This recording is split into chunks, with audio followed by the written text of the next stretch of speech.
तीनों ने फिर अजहार शर्मिंदगी क्या और फिर उनमें नया अहद वो पैमान हुआ। हर एक ने फिर कस्में खाएं कि अब कभी नहीं आएंगे। इसके बाद सुबह हुई तो अखनस अबू सुफियान के पास गया। बोला, अबू हंजला, मोहम्मद का कलाम तुमने सुन लिया, अब बोलो उसके बारे में क्या ख्याल है।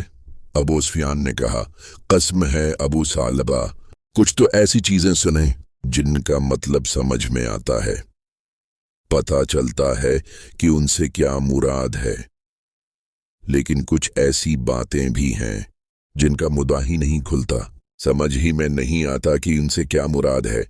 इखनस बोला, खुदा की कसम अपना भी यही हाल है। फिर वो अबू जहल के पास आया और इससे भी यही सवाल किया। अबू जहल ने कहा, कुछ सुना तुमने?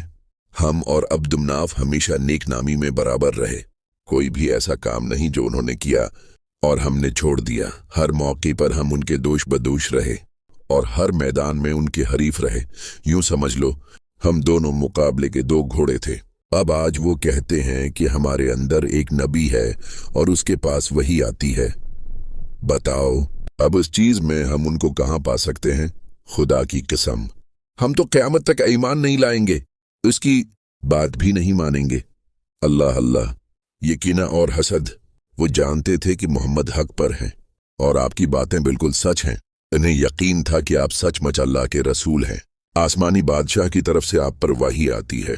लेकिन दुश्मनी में वो अंधे हो गए थे और हसद की आग में जल रहे थे। इधर शैतान भी उनकी खूब पेट ठोंक रहा था।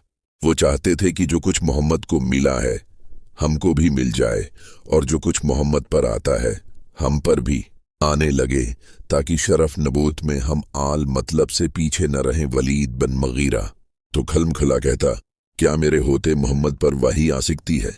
हालांकि मैं तो कुरैश का सरदार हूँ, सबकी नजरों में काबिल एहतराम हूँ। क्या अबू मसूद सकीफ का सरदार भी छोड़ दिया जाएगा? अभी ये सिलसिला जारी है।